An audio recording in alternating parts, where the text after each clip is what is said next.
मटकी तोड़े माखन खाए, फिर भी सबके मन को भाए। राधा के वो प्यारे मोहन, महिमा उनकी दुनिया गाए। आप सभी को जन्माष्टमी की ढेरों शुभकामनाएं। भाद्रपद महीने के कृष्ण पक्ष की अष्टमी तिथि को जन्माष्टमी यानी कि भगवान श्री कृष्ण के जन्म की खुशियां मनाई जाती हैं। इस दिन भक्त मध्यरात्रि में कन्हैया जी का श्रृंगार करते हैं, उन्हें भोग लगाते हैं और पूजा अर्चना करते हैं। साथ ही इस दिन मुरलीधर के जन्म की कथा भी सुनते और सुनाते हैं। मान्यता है कि इस दिन श्री कृष्ण के जन्म की इस अद्भुत कथा को सुनने मात्र से ही समस्त पापों का नाश हो जाता है। साथ ही भक्तों पर कन्हैया जी की कृपा भी बरसती है और उनकी सभी मनोकामनाएं भी पूर्ण हो जाती हैं। तो अब सुनिए जन्माष्टमी के दिन सुनी जाने वाली व्रत कथा। देवराज इंद्र के आग्रह करने पर देवर्षि नारद ने उन्हें श्री कृष्ण जन्माष्टमी की व्रत कथा बताते हुए इस प्रकार कहा। हे देवराज इंद्र, द्वापर युग की बात है। उन दिनों मथुरा में उग्रसेन नाम के एक राजा थे। स्वभाव से तो वो बहुत सीधे साधे थे। यही कारण था कि उनके पुत्र कंस ने ही उनका राज्य हड़प लिया और स्वयं मथुरा का राजा बन बैठा। कंस की एक बहन थी जिनका नाम देवकी था। कंस अपनी बहन देवकी से बहुत प्रेम करता था। देवकी का विवाह वसुदेव से तय हुआ तो विवाह संपन्न होने के बाद कंस स्वयं ही रथ हाँकते हुए अपनी बहन को उनके ससुराल छोड़ने के लिए तैयार हुआ। स्कंद पुराण के अनुसार जब वह अपनी बहन को छोड़ने के लिए जा रहा था, तभी एक आकाशवाणी हुई कि जिस बहन को वह इतने स्नेह से विदा करने स्वयं ही जा रहा है, उसी बहन का 8वां पुत्र हे कंस तेरा संहार करेगा। ये सुनते ही कंस क्रोधित हो गया और देवकी और वसुदेव को मारने के लिए जैसे ही आगे बढ़ा, तभी वासुदेव ने आगे बढ़कर कहा कि वह देवकी को कोई नुकसान न पहुंचाए। वो स्वयं ही देवकी की 8वीं संतान कंस को सौंप देगा। इसके बाद कंस ने वसुदेव और देवकी को मारने के बजाय कारागार में डलवा दिया। कारागार में डालते ही देवकी ने कुछ समय के बाद 7 संतानों को जन्म दिया। कंस ने सभी को एक एक करके जमीन पर पटक कर मार दिया। इसके बाद जैसे ही देवकी फिर से गर्भवती हुई, तभी कंस ने कारागार का पहरा और भी कड़ा कर दिया। अब तो कंस को इतना भय लगने लगा कि उसने कारागार के भीतरी दरवाजों में बड़े बड़े मजबूत ताले लगवा दिए। दरवाजे के बाहर दैत्यों और राक्षसों को पहरेदारी के लिए नियुक्त कर दिया। कंस हर प्रकार से अपने प्राणों को बचाने का प्रयास कर रहा था। एक समय सिंह राशि के सूर्य में आकाश मंडल में जलाधारी मेघों ने अपना प्रभुत्व स्थापित किया। भादो मास के कृष्ण पक्ष की अष्टमी तिथि को घनघोर अर्धरात्रि थी। उस समय चंद्रमा भी वृष राशि में था। रोहिणी नक्षत्र बुधवार के दिन सौभाग्य योग से संयुक्त चंद्रमा की आधी रात में उदय होने पर आधी रात के उत्तर एक घड़ी जब हो जाए तो श्रुति स्मृति पुराणोक्त फल निसंदेह प्राप्त होता है।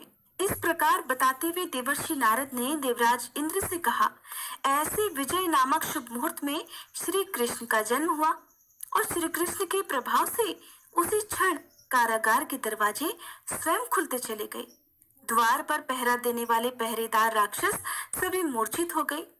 देवकी ने उसी क्षण अपने पति वसुदेव से कहा, हे स्वामी, आप निद्रा का त्याग कीजिए और मेरे इस 8वें पुत्र को गोकुल में ले जाइए। वहां इस पुत्र को नंद गोप की धर्मपत्नी यशोदा को दे दीजिए।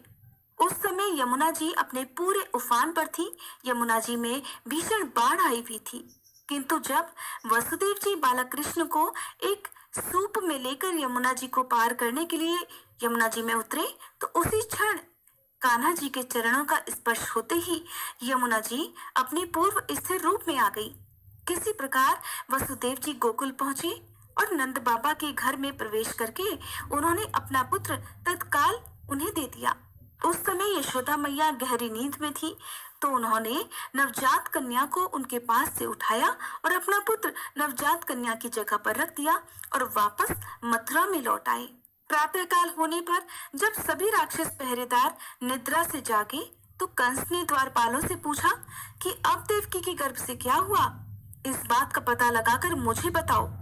द्वारपालों ने कंस की आज्ञा को मानते हुए जब कारागार में जाकर देखा, तो वहां देवकी की गोद में कन्या थी। जिसे देखकर द्वारपालों ने तुरंत कंस को बताया, किंतु कंस को तो उस कन्या से भी भय होने लगा। इसलिए वह स्वयं कारागार में गया और उसने देवकी की गोद से कन्या को छीन लिया और उसे एक पत्थर की चट्टान पर जैसे ही पटकने वाला था कि वह कन्या उसी क्षण श्री हरि की माया से आकाश की ओर चली गई और एक दिव्य ज्योति के रूप में बदल गई। उसने कंस से कहा, हे दुष्ट, तुझे मारने वाला तो गोकुल में नंद बाबा के घर में उत्पन्न हो चुका है और उसी से तेरी मृत्यु भी सुनिश्चित है। मेरा नाम तो वैष्णवी है। मैं संसार के कर्ता भगवान विष्णु की माया से उत्पन्न हुई हूँ। ऐसा कहकर वह माया स्वर्ग की ओर चली गई। उस आकाशवाणी को सुनकर कंस क्रोधित हो उठा। उसने नंद बाबा के घर में पूतना राक्षसी को कृष्ण का वध करने के लिए भेजा, किंतु जब वह राक्षसी श्री कृष्ण को स्तनपान कराने लगी तो श्री कृष्ण ने उसके स्तनों से उसके प्राणों को ही खींच लिया और वह राक्षसी कृष्ण कृष्ण कहते हुए मृत्यु को प्राप्त हो गई। जब कंस को पूतना की मृत्यु का समाचार मिला तो उसने कृष्ण का वध करने के लिए बारी बारी से केशी नामक दैत्य को अश्व के रूप में, उसके बाद अरिष्ट नामक दैत्य को बैल के रूप में भेजा, किंतु ये दोनों भी श्री कृष्ण के हाथों मृत्यु को प्राप्त हो गए। इसके बाद कंस ने काल्याख्य नामक दैत्य को कौवे के रूप में भेजा, किंतु वह भी श्री कृष्ण के हाथों मारा गया। अपने बलवान राक्षसों की मृत्यु के आघात से कंस अत्यधिक भयभीत हो गया। उसने द्वारपालों को आज्ञा दी कि नंद बाबा को तत्काल मेरे सामने उपस्थित किया जाए। द्वारपाल नंद बाबा को लेकर जब उपस्थित हुए तो कंस ने नंद बाबा से कहा कि अगर तुम्हें अपने प्राणों को बचाना है तो पारिजात के पुष्प लेकर आओ। अगर तुम नहीं ला पाए तो तुम्हारा वध निश्चित है। कंस की बातों को सुनकर नंद जी ने ऐसा ही होगा कहा और अपने घर की ओर चले गए। घर आकर उन्होंने सारा वृतांत अपनी पत्नी यशोदा जी को सुनाया, जिसे श्री कृष्ण भी सुन रहे थे। एक दिन श्री कृष्ण अपने मित्रों के साथ यमुना नदी के किनारे गेंद खेल रहे थे और अचानक स्वयं ने ही गेंद को यमुना नदी में फेंक दिया।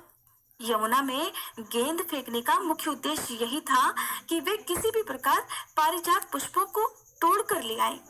इसलिए वे एक कदम के वृक्ष पर चढ़कर यमुना में कूद पड़े। कान्हा जी के यमुना में कूदने का समाचार श्रीधर नामक गोपाल ने जाकर भागते हुए यशोदा मैया को सुनाया, जिसे सुनकर यशोदा मैया नंगे पांव ही दौड़ी दौड़ी चली आई और यमुना नदी के किनारे आ पहुंची। उन्होंने यमुना जी से प्रार्थना करते हुए कहा, हे यमुना मैया, अगर मैं अपने बालक को देखूंगी तो भाद्रपद मास के रोहिणी युक्त अष्टमी का व्रत अवश्य करूंगी, क्योंकि दया दान, सज्जन प्राणी, ब्राह्मण कुल में जन्म, रोहिणी युक्त अष्टमी, गंगा जल, एकादशी, गया श्राद्ध और रोहिणी व्रत ये सभी अत्यंत दुर्लभ व्रत हैं। हजारों अश्वमेध यज्ञ, सहस्त्रों राजसूय यज्ञ, दान, तीर्थ और व्रत करने से जो फल प्राप्त होता है वह सब कृष्णाष्टमी के व्रत को करने से प्राप्त हो जाता है। यहाँ तक का वृतांत जानने के बाद देवराज इंद्र ने देवर्षि नारद से कहा, हे मुनियों में श्रेष्ठ देवर्षि नारद, यमुना नदी में कूदने के बाद उन बाल रूपी कृष्ण ने पाताल में जाकर फिर क्या किया, ये संपूर्ण वृतांत भी बताइए। तो नारद जी कहने लगे, नारायण नारायण।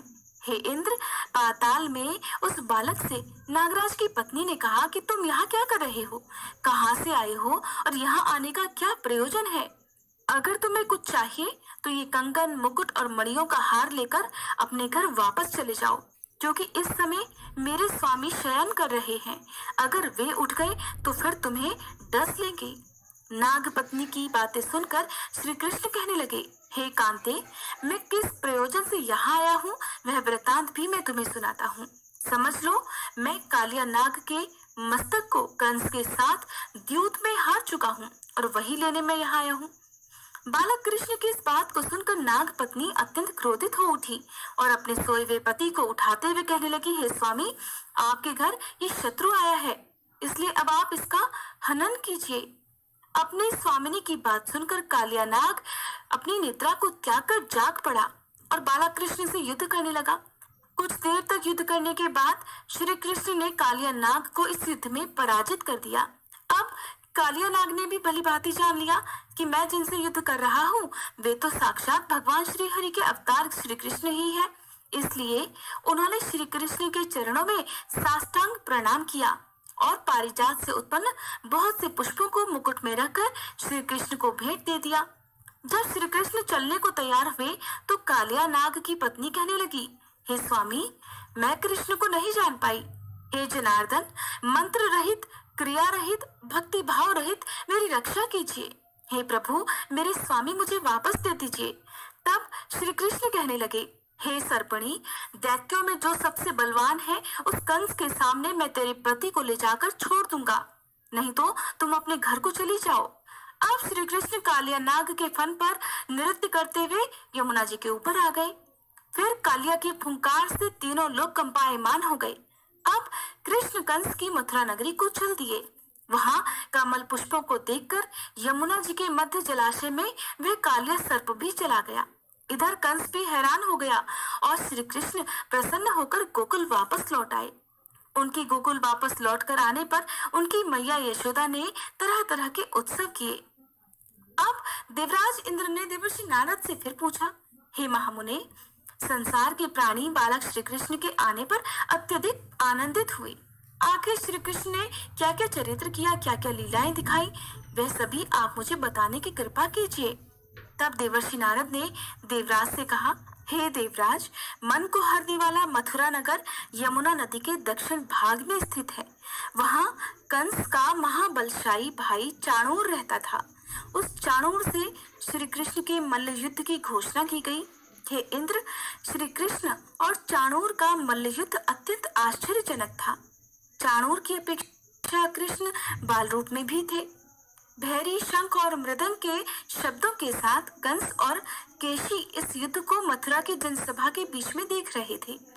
श्री कृष्ण ने अपने पैरों को चाणूर के गले में फंसाकर उसका भी वध कर दिया। चाणूर की मृत्यु के बाद उनका मल्ल युद्ध केशी के साथ हुआ। अंत में केशी भी इस युद्ध में कृष्ण के द्वारा मारा गया। केशी की मृत्यु के बाद मल्ल युद्ध देख रहे सभी प्राणी श्री कृष्ण की जय जयकार करने लगे। बालक कृष्ण द्वारा चाणूर और केशी का वध होना अब तो कंस के लिए अत्यंत हृदय विदारक हो गया। इसलिए उसने सैनिकों को बुलाकर उन्हें आज्ञा दी कि तुम सभी अस्त्र शस्त्रों से सुसज्जित होकर कृष्ण से अभी युद्ध करो। हे इंद्र, उसी क्षण श्री कृष्ण ने गरुड़, बलराम तथा सुदर्शन चक्र का ध्यान किया, जिसके परिणाम स्वरूप बलदेव जी सुदर्शन चक्र लेकर गरुड़ पर आरूढ़ होकर आ गए। उन्हें आता देख बालक श्री कृष्ण ने सुदर्शन चक्र को उनसे लेकर स्वयं ही गरुड़ की पीठ पर बैठकर न जाने कितने ही राक्षसों और दैत्यों का वध कर डाला, कितनों के शरीर अंग भंग कर दिए। इस युद्ध में श्री कृष्ण और बलदेव ने असंख्य दैत्यों का वध भी किया। बलराम जी ने अपने आयुध शस्त्र हल से और श्री कृष्ण ने सुदर्शन चक्र से माघ मास के शुक्ल पक्ष की सप्तमी को विशाल दैत्यों के समूह का सर्वनाश कर डाला।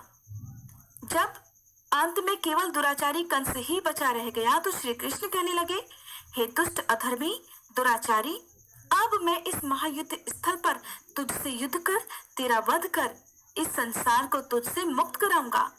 ऐसा कहते हुए श्री कृष्ण ने उसके बालों को पकड़ लिया और कंस को घुमाकर पृथ्वी पर पटक दिया, जिससे उसकी मृत्यु हो गई। कंस के मरने पर देवताओं ने आकाश से पुष्प वर्षा की।